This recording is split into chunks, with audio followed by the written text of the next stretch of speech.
Welcome. I'm Debbie Pokornik, and this lovely lady with me is my wonderful partnerpreneur and the gifted channeler for these gatherings, Susan Hoskins.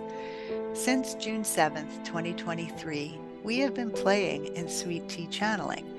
In a recent meeting with our guide Christopher, we were asked to provide some sweet tea treats, sharing some of the nuggets that have been channeled and then heart bouncing how we can live that in Hoomadhi, which is the reality that we are creating right here where we live, right now.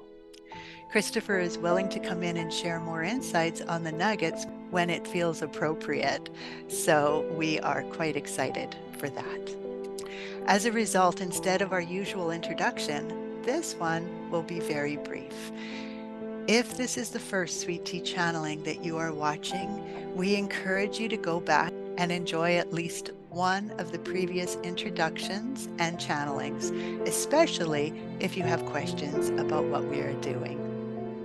We have already opened sacred space for this gathering, and we just want to remind you to call in your own spirit guides to assist in pulling out what is most important for you from what comes through. The more you fulfill your soul's purpose, the more you see that you work in harmony with every other aspect of this one shared creative life that we're all creating together. One shared life, each of us sharing our unique, divine, brilliant expressions that make up the beautiful whole. Wow. So what comes up for you from that Oh, nugget? a lot comes up. So again, the more that we fulfill our own soul's purpose, which first and foremost is learning to love ourselves and love each other unconditionally and recognize our oneness, the more we see that we work in harmony with every other aspect. So that to me shares it in beautifully of whether or not it is the loved one living in your space, the ants coming in your home, or whatever it is. The more we live with love, then we can work in harmony with every other aspect that we're all creating together. But it's one shared life with each of us sharing our own unique divine expressions that make up the beautiful whole. And to me, that means functioning perfectly in their correct environment. So that's what came up for me. What about you? When you look at life as a game, Mm-hmm. right? And we're here playing this game, then you realize that are going to be challenges. There are going to be obstacles for you to overcome because that's what makes any game fun, Mm-hmm. right? I mean, if you're trying to play hide and seek and people are all just standing out in a field, it's not going to be a fun game because you can see where everybody is. Nobody is really truly hidden. And so it feels to me like in Hoomadhi, we are seeing the things that maybe make us uncomfortable. And instead of judging them or deciding they are good, bad, wrong, whatever, we are just simply getting curious about them. Mm-hmm. And so when we can do that, we're not we're not going to jump onto that bandwagon of, oh no, this is bad, this is very, very bad. We have to stop it, we have to fix it, we have to change it, this is not okay. And instead just recognizing it as it is what it is.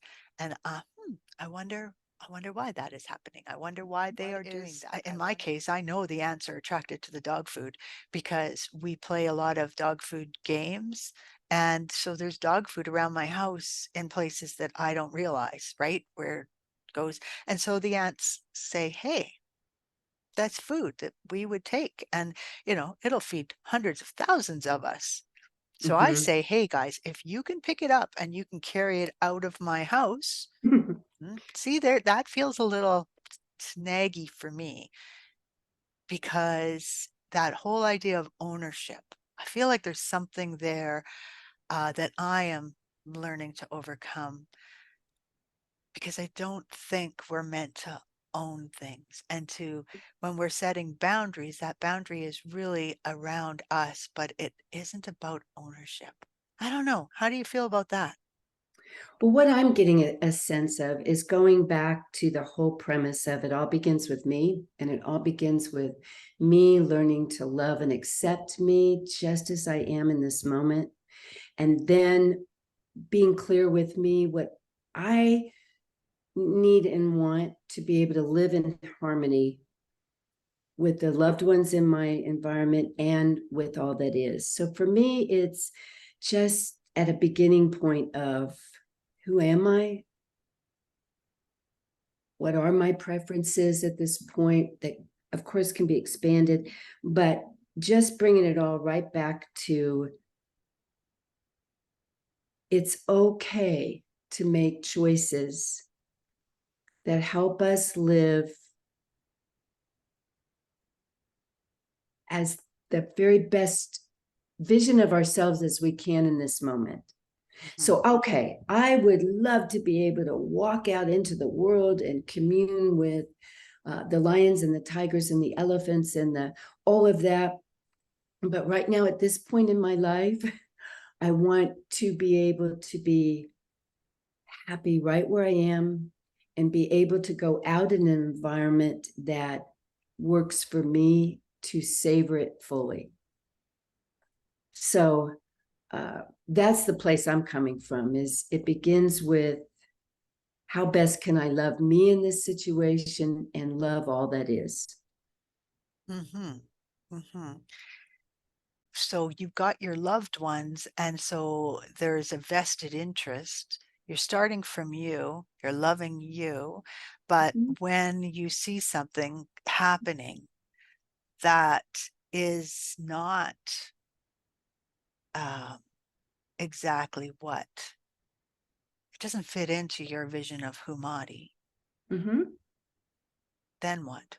I kind of lost it there. I was envisioning all the trees next door to my house getting cut down Mhm. for the building of a new home and a septic field, and how that it felt like it hurt my heart so much because I loved the trees. I loved the bush there that was between me and the road and everything else. And I feel like I was able to come at it from a Hamadi sort of place of recognizing that, okay, why is this, hurting me? And I ended up going and laying down on the ground and sending love and healing energy to that yard because that's what Mhm. I felt was mostly needed. But at no point did I really get mad at the neighbor or blame the neighbor because he is doing what he needs to do in order to build his house. Yeah, right. And you're loving yourself enough and have a desire to live in harmony enough that you're looking for a different place to live that allows you to be more fully immersed in the nature that you love, right? Mm-hmm. So I think that's creating humani because you have a beautiful home you can stay in, but it's not resonating as beautifully for you now because part of what you love so much they've needed to remove for whatever their reason. And so rather than remaining where you are feeling upset or whatever the emotion might be, you're choosing to find that perfect abode for you in the moment where you can continue to live in the nature you love so much. True. I still think there's something there though about how we view ownership of things.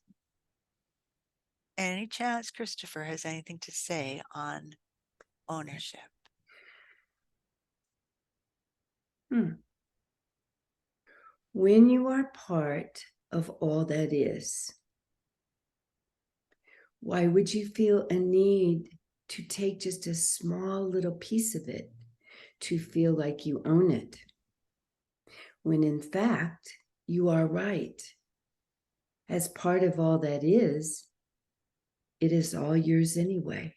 It's all within you. So when you're carving out a piece that you want to hold close as this is mine and not yours, you are not living in all that is. So which would feel better to you?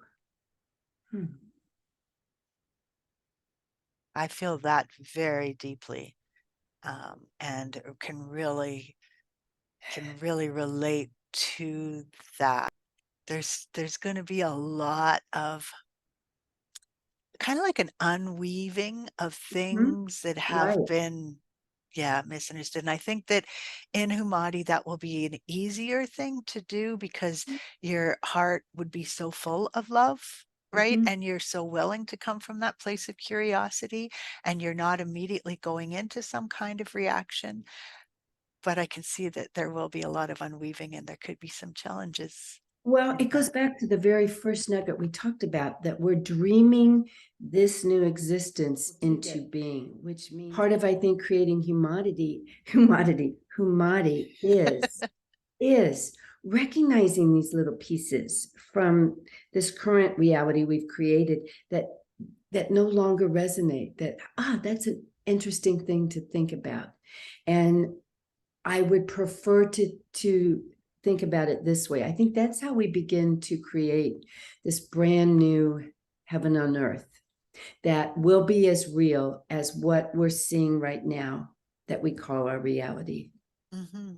And yeah, we can play all day, and I probably will, in looking at the things that we all think we need to own so that we can make sure we get our fair share, make sure we have our piece, when in Hmm. reality, we have it all. Right.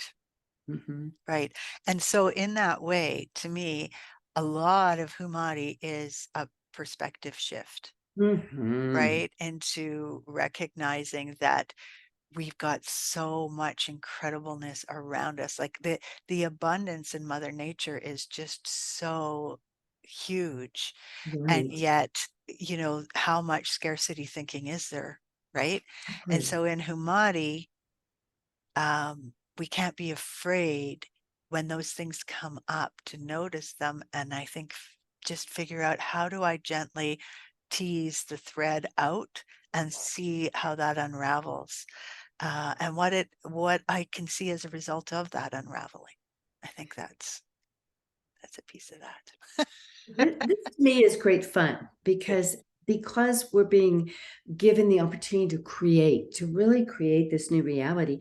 What we're doing today in teasing all this out is helping to create it for ourselves. What resonates, what works, Hmm. and to look at the threads that don't work. Hmm.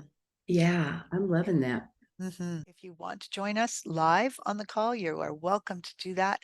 Just send a message to info.humadi@gmail.com, which you can